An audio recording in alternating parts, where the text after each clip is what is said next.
Bonsoir à toutes et à tous. C'est un plaisir de vous retrouver en ce mercredi 11 février.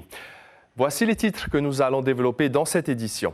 À la cour d'assises, une affaire de coup mortel est jugée jusqu'à demain. Les faits remontent à avril 2023. Dans les rues de Papeete, 200 domiciles fixes en étaient venus aux mains et l'un des deux a été grièvement blessé. Il est décédé 3 jours plus tard à l'hôpital. L'accusé, lui, risque 20 ans de prison. L'actuel calendrier scolaire s'arrête le 31 juillet 2026. Impossible pour les parents d'élèves et les professeurs de se projeter pour la prochaine rentrée et ça commence à les inquiéter. Du côté de la DG2E, personne n'a souhaité s'exprimer. La sécurité et la lutte contre la délinquance, des sujets au cœur des préoccupations des citoyens et ils espèrent que les prochaines élections municipales vont faire bouger les choses. Ce soir, nous irons à Paea où plusieurs faits divers ont eu lieu ces dernières années. Avec nous en plateau, un candidat tête de liste dans la commune de Aroué. Il revient sur la scène politique après avoir candidaté lors de précédents scrutins. Tepoanui Snow de Yaora Aroué est l'invité du journal. Dans notre page spéciale du FIFO, ce soir, on donne la parole aux sourds et muets. Mérénie Gamblin a notamment rencontré un réalisateur calédonien. Elle nous en dira plus dans un instant. Il est arrivé 29e au championnat du monde Ironman à Nice l'année dernière. C'est un triathlète professionnel performant aussi bien en natation et en cyclisme qu'en course à pied. Portrait ce soir du deuxième nommé pour les trophées du sport, Benjamin Zorgnotti. Merci d'être avec nous. On ouvre ce journal avec de la justice. La première session de l'année 2026 de la Cour d'assises de Papeete a débuté la semaine dernière. Et depuis aujourd'hui, les jurés se penchent sur un dossier de violence volontaire ayant entraîné la mort sans intention de la donner. Un sans domicile fixe avait perdu la vie en avril 2023 suite à une altercation dans les rues de Papeete. L'accusé est un autre SDF et il risque 20 ans de réclusion criminelle. Reheina Djarian et Juan Potoru ont suivi la première journée de ce procès. Une simple dispute qui a finalement tourné au drame. Le 23 avril 2023, à l'aube, un homme de 70 ans sans domicile fixe est découvert inconscient sur la voie publique. Autour de lui, des traces de coups. La victime présente un grave traumatisme crânien. Transportée en urgence à l'hôpital du Taoné, elle succombera à ses blessures 3 jours plus tard. Très vite, l'enquête s'oriente vers un autre sans domicile fixe. Selon les premiers éléments recueillis, une altercation aurait éclaté entre les deux hommes concernant le partage d'un lieu de squat. D'après le rapport du médecin, l'accusé présente des troubles psychiatriques, une circonstance qui pourrait influencer le verdict final. Si on devait se contenter de discuter que de la responsabilité pénale, ce serait une responsabilité pénale qui serait atténuée et qui viendrait à ce moment-là, s'il devait être déclaré coupable, emmener à une réduction, une atténuation de la peine, si elle est également retenue par la Cour, d'un tiers de la peine. Âgé de 57 ans, l'accusé n'est pas inconnu de la justice. Son casier judiciaire mentionne plusieurs condamnations pour des faits de violence. Aujourd'hui poursuivi pour violence volontaire ayant entraîné la mort sans intention de la donner, il encourt jusqu'à 20 ans de prison. La Cour rendra sa décision demain.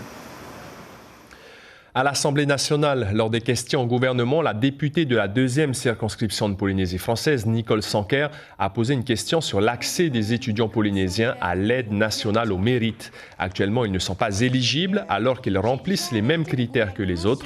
Le ministre de l'Enseignement supérieur, de la Recherche et de l'Espace lui a répondu que c'est la Polynésie qui les empêche de cumuler les aides du pays avec des bourses nationales. Écoutez la réponse de Jean-Philippe Baptiste.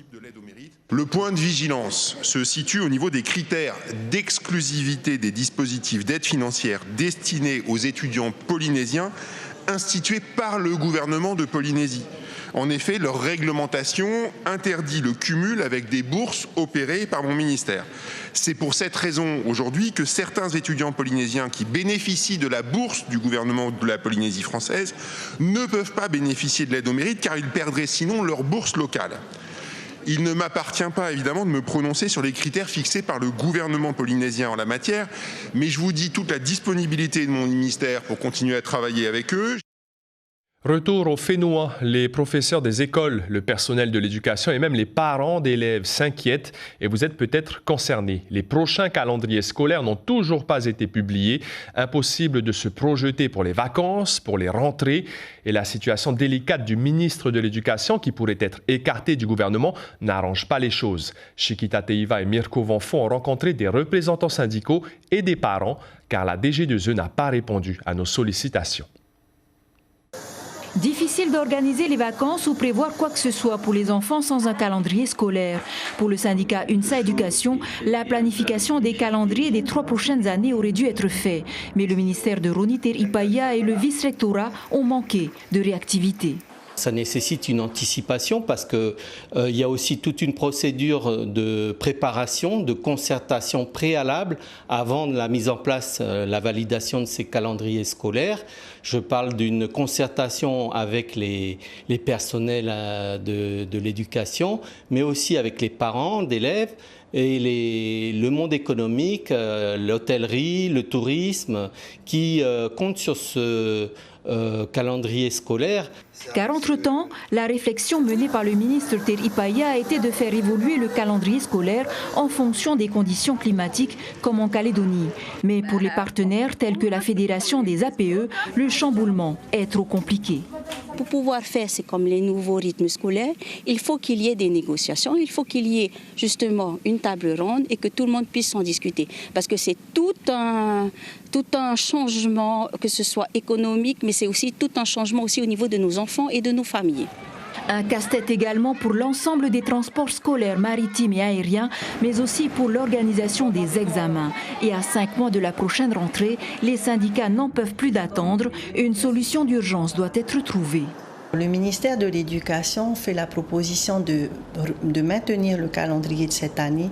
C'est celui-là qui sera appliqué pour l'année prochaine. Après l'année prochaine, se mettront en place les calendriers triennaux des 3 années suivantes. En attendant la validation du calendrier 2026-2027 par toutes les instances concernées, de son côté, le vice-rectorat n'a pas souhaité s'exprimer sur le sujet. On ouvre désormais notre page spéciale consacrée aux élections municipales.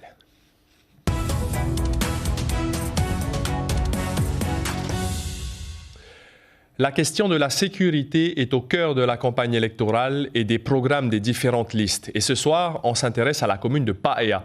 Plusieurs incidents graves ont eu lieu ces dernières années sur fond de consommation d'alcool et de drogue.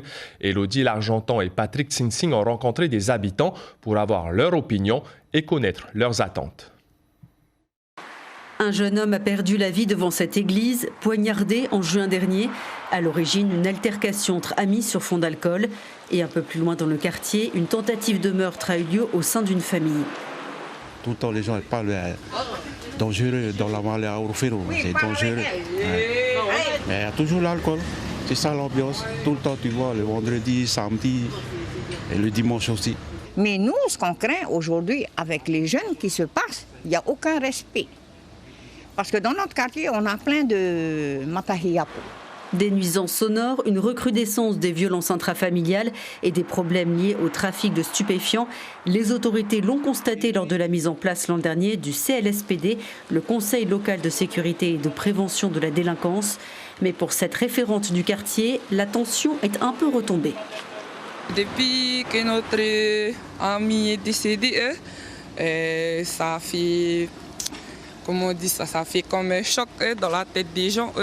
Et je pense que ça s'est amélioré, la situation dans le quartier. Mais il y a toujours les tripes au bord de la route. Et ça, c'est parce qu'il n'y a rien pour les jeunes. Certaines initiatives sont prises pour tenter de mettre fin aux violences sur fond d'ICE notamment. Et oui, on a des sécurités ici à Paea. Il y a Tamanan qui a mis en place aussi des sécurités pour ça, vraiment. Et il y a même une association aussi pour l'ICE ici à Paea pour lutter là contre ça. VTA Bretagnon porte aussi ce combat contre l'ICE pour les jeunes. On ne va pas se cacher, on voit le fléau du ICE grimper à grande vitesse.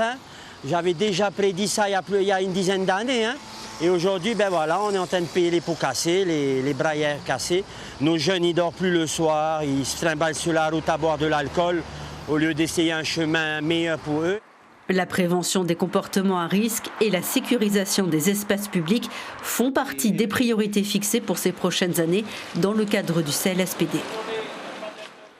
Et on va parler de sécurité et de lutte contre la délinquance avec notre candidat présent au plateau ce soir, Tepoanui Snow Yorana. Bonsoir. Alors vous êtes candidat dans la commune de Aroué, tête de liste de Yaoura Aroué. Ce n'est pas la première fois que vous vous présentez. Et comme ici, on entend les habitants à Paea, la lutte contre la délinquance, c'est une de vos priorités. Pourquoi c'est une de vos priorités?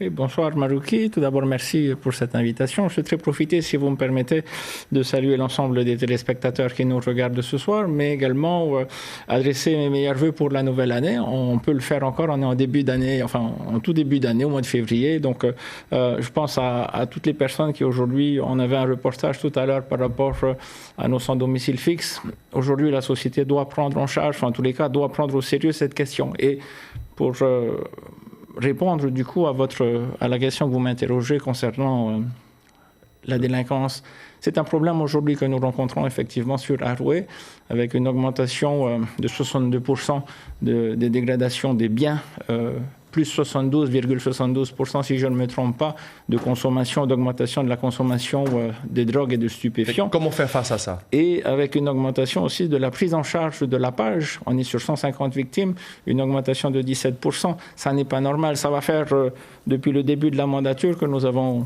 au niveau de Yaoura Aroué, sollicité la mairesse pour la mise en place d'un CLSPD, comité local de prévention de la délinquance. Et malheureusement, rien n'a été pris, rien n'a été fait, et c'est bien dommage. C'est une question orale que j'ai posée à notre mairesse il y a 2 mois, et finalement, j'ai eu enfin une réponse, alors que lorsque j'avais adressé un courrier, je n'avais pas eu de réponse de sa part. Ça va se faire dans le cadre de la prochaine mandature. C'est un petit peu ce que je regrette aujourd'hui, parce qu'en fait, tout est remis à la prochaine mandature. Et vous aimeriez être le prochain maire de Aroué. En 2020, vous étiez déjà présenté avec des priorités comme le désenclavement des hauteurs, la mise en valeur du littoral. Aujourd'hui, quelle est la priorité, mis à part la mise en place de ce comité local de sécurité? La priorité aujourd'hui, il y a d'une part les terrains militaires, on le voit bien, en 6 ans, rien n'a été fait. La redynamisation des sites militaires. Nous n'en sommes aujourd'hui qu'au montage juridique et opérationnel des opérations. C'est tout de même incroyable qu'en 6 ans, nous n'avons pas été en capacité de savoir aujourd'hui de quelle manière, en fait, la maîtrise d'ouvrage va se faire. Il a fallu 6 ans pour que finalement, ce soit un cabinet de métropole qui vienne sur la Polynésie pour nous dire comment est-ce qu'il faut faire ici chez nous, alors qu'ils ne connaissent absolument personne, ni du microcosme de quelle manière les choses s'organisent sur notre territoire. D'autre part, il y a la question de l'eau.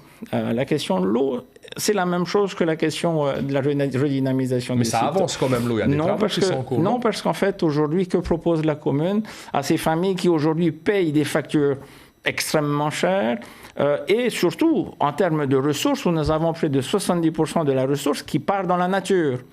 C'est un constat qui avait été fait par la Chambre territoriale des comptes déjà en 2018. Donc, ça n'est pas un problème qui est récent, et pour autant, rien n'a été fait de la part de la commune. Donc, c'est une priorité pour nous de pouvoir mettre en place de nouvelles canalisations, parce qu'en fait, ce projet, il avait déjà été porté par Philippe Schill à l'époque, et il n'a pas été repris par la majorité, alors que c'est un bon projet. Et il est resté plus de 15 ans au pouvoir, Philippe Schill, à la mairie de Aroué. En 2020, Tepoanui Snow, impossible de passer à côté. Vos comptes de campagne n'avaient pas été validés par la Commission nationale lors des municipales.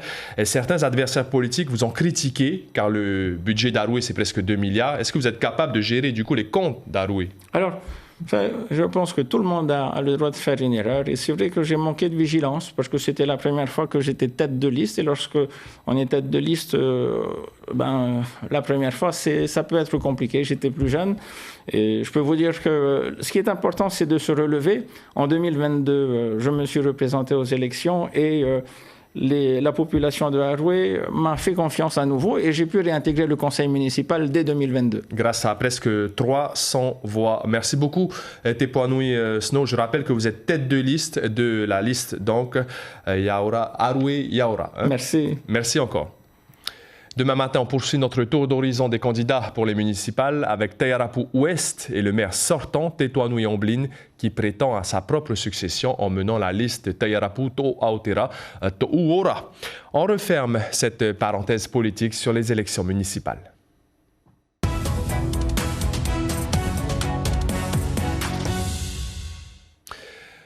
En 2025, l'État a renforcé son action en mer. Plus de secours, plus de contrôle, plus de saisies, évidemment. C'est le bilan que l'on peut faire. Au niveau de la sécurité maritime, il y a eu 533 interventions de sauvetage au large de Tahiti ou dans les archipels pour près de 300 personnes secourues au total. Du côté de la police de pêche, il y a eu plus de 370 missions, 45 vols aériens et des centaines de navires contrôlés. Les nouveaux moyens technologiques permettent de renforcer la surveillance. C'est ce que précise Alexandre Rochat, haut commissaire de la République en Polynésie française. C'est à la fois de plus en plus de missions, mais aussi, vous avez dit, les moyens s'améliorent d'un point de vue technique aussi. Et donc on a des moyens maintenant d'acquisition satellite, de travail avec les partenaires qui nous permettent d'avoir une cartographie et une connaissance de tous les navires qui naviguent dans la zone économique exclusive, ceux qui se déclarent et ceux même qui ne se déclarent pas parce qu'on le sait par nos partenaires. Donc en fait, cette connaissance fait qu'avec nos avions notamment, et l'amiral pourra en parler mieux que moi, mais on peut envoyer des avions pour aller contrôler des zones, vérifier, et ensuite on envoie les bateaux de la Marine nationale, si c'est nécessaire, pour aller faire du contrôle sur place. Et pour ce qui est de la lutte contre le narcotrafic, sur le bilan de l'action en mer en 2025, 1,8 tonne de drogue ont été saisies. Focus désormais sur le Festival international du film documentaire océanien.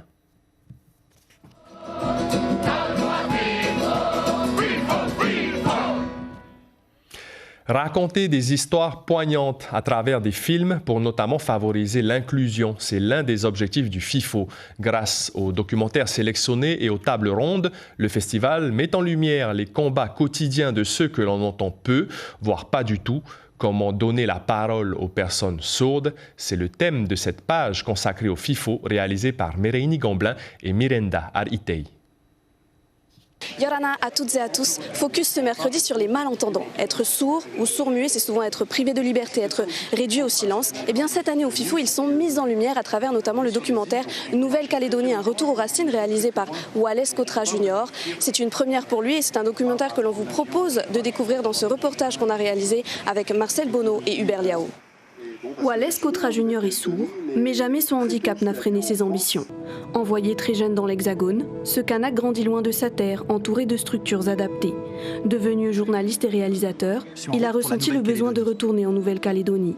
Un retour aux sources qui lui révèle alors le fort isolement des sourds dans les îles du Pacifique. Le message de son documentaire résonne jusqu'en Polynésie. Et j'ai vu en fait sur le film. J'étais très content de voir les sourds, très heureux. C'est bien de voir toutes ces personnes réunies là. Merci beaucoup. Ça nous a vraiment donné une envie de rencontrer d'autres sourds. Et là, en venant ici, on a pu rencontrer des adultes qui signent. Donc mes élèves, ils sont émerveillés, épatés. Et ils n'ont jamais vu autant de personnes sourdes qui signaient.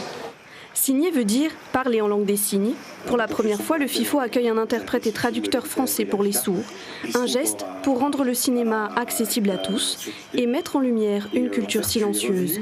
On le voit dans le documentaire aussi pour... C'est formidable. C'est toujours chouette qu'on pose un éclairage sur la communauté sourde. Il y en a une ici à Tahiti. Un sourd tahitien qui rencontre un sourd français, j'en parle en connaissance de cause, puisqu'on en a rencontré hier. C'est pas tout à fait la même langue, enfin c'est pas la même langue, mais on communique quand même. Et il y a un petit round d'observation et très vite on se comprend.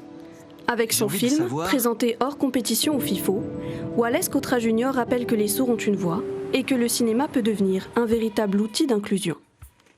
Et pour aller plus loin, nous recevons Wallace Cotra Jr., le réalisateur de Nouvelle-Calédonie, un retour aux racines, qui fait sa première au FIFO et qui est le fils de l'un des pères fondateurs justement de ce festival. Alors moi j'aimerais savoir, Wallace, ce que ça représente pour vous, cette première au FIFO et notamment aux côtés de votre père. Eh bien bonjour. L'impression que ça me fait, c'est d'abord un grand honneur. Donc mon père et Ray Moana sont les deux fondateurs du FIFO et je suis invité ici en tant que réalisateur sourd. Donc j'ai une place, vraiment. Et donc je remercie beaucoup les gens qui ont sélectionné mon documentaire et qui ont fait confiance, m'ont fait confiance. Alors nous, en tant qu'entendants, on peut aussi se demander comment est-ce qu'on fait pour réaliser un film quand on est sourd ? Eh bien, en fait, je travaille au sein d'une équipe, donc une équipe de l'œil et la main. Ça fait 30 ans que ça existe, hein, l'œil et la main. Donc, on a une méthode bien en place et on est une équipe bilingue. Donc, il y a des entendants et des sourds. Les uns parlent le français, les autres en langue des signes. Et on fait intervenir un interprète diplômé. Et donc, les problèmes de communication sont résolus aussitôt. Alors, évidemment, hein, il y a des entendants au cadrage, mais aussi des sourds, des monteurs, Bon, il y a, vous le savez aussi bien que moi, beaucoup de travail. Et au moment de la diffusion, il y a encore une interprétation qui est assurée. On a vu ce groupe qui est venu voir votre film. À la sortie, ils nous ont dit, c'est vrai que quand on voit ce film et quand on voit tous ces sourds, on se sent moins seul. Est-ce que c'est ça aussi l'objectif de votre film? C'est un appel à l'union finalement de toute la communauté océanienne ou peut-être un appel à la société pour plus d'inclusion justement?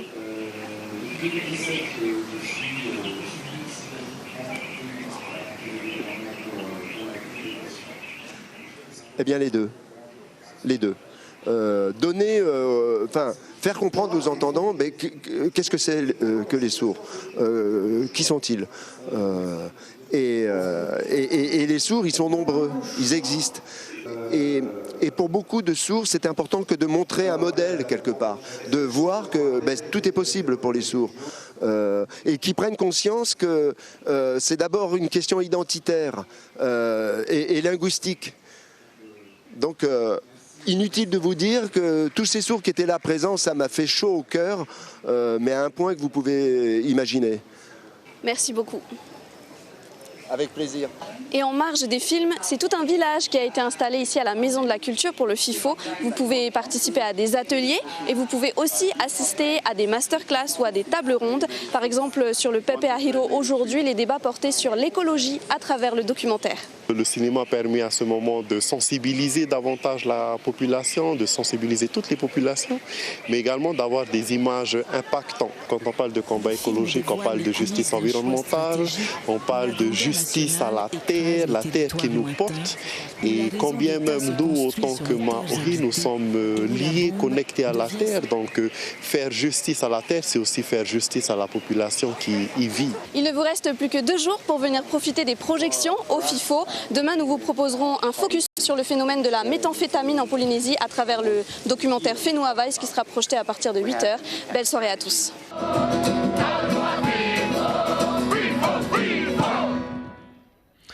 Les finales du championnat scolaire de VA V6 en vitesse ont rassemblé les meilleurs équipages de Tahiti et de Moorea. L'événement organisé par l'USSP, l'Union du sport scolaire, vient ponctuer la première partie de la saison scolaire de VA. Au total, 15 collèges et 8 lycées étaient représentés sur le plan d'eau de la pointe de Tehoro à Mataea. Des distances différentes pour les collégiens et les lycéens pour les sprints. Et après cette journée, on passera à la deuxième partie de saison. Les détails avec François Derbecourt, le directeur de l'USSP, interviewé par Gilles Tautou. Aujourd'hui, sur les collégiens, on est sur 250 mètres, sur les lycéens, on est sur 500 mètres. Et après, on va attaquer la série des long lines. Donc les long lines vont commencer par la course qui s'appelle la Matai Haoe pour les lycées, la presqu'ilienne pour les collèges. Et ensuite, en point final de l'année en longue distance, on aura la Heime Ovaha qui a lieu, elle, le 25 avril sur Montréal. La soirée de remise des trophées du sport est prévue la semaine prochaine, le mardi 17 février. Notez bien, à suivre sur nos antennes. 6 athlètes sont nommés pour tenter de remporter le prix du public. Parmi eux, le numéro 2 de ce concours, Benjamin Zorniotti, triathlète professionnel désormais spécialisé dans les longues distances, à savoir l'Ironman. Portrait de ce compétiteur passionné avec Reheina Djarian et Sandro Lee. Il porte les couleurs du Whenua sur les routes du monde. Benjamin Zorniotti a marqué l'année 2025 par ses performances solides. À Nice, pour ses premiers championnats du monde Ironman, il termine 29e dans un peloton mondial extrêmement relevé. C'est toujours cool, moi je fais du triathlon depuis tout petit et me mesurer à ce qui se fait de mieux dans mon sport que je pratique depuis maintenant des années, c'est toujours gratifiant, quoi. Donc je suis vraiment très content de ça et j'espère que ça en appellera d'autres. Âgé de 35 ans, il s'est imposé comme l'un des meilleurs ambassadeurs du triathlon polynésien à l'international. Des performances possibles grâce à de longues préparations. Je m'entraîne 2-3 fois par jour, tous les jours, et normalement sur 50 semaines sur 52, quoi, quand on n'est pas blessé ou autre. Voilà. Entre performances solides à l'étranger et objectifs ambitieux pour la suite, Benjamin Zorgnonti incarne la persévérance et la résilience du sport tahitien sur la scène mondiale. L'information principale de ce journal du mercredi 11 février, la première session de l'année 2026 de la Cour d'assises de Papeete a débuté la semaine dernière et depuis aujourd'hui, un dossier de violence volontaire ayant entraîné la mort sans intention de la donner est jugé. Un sans domicile fixe de Papeete avait perdu la vie 3 jours après une bagarre. C'était en avril 2023. L'accusé qui souffre de troubles psychologiques est un autre SDF. Il risque 20 ans de réclusion criminelle. Sur notre site internet, vous pouvez lire les détails d'un accident à Mahina. Un piéton a été heurté aujourd'hui au carrefour de la Tuauru. C'est la fin de ce journal. Merci de votre fidélité. Passez une très belle soirée. À demain et prenez bien soin de vous.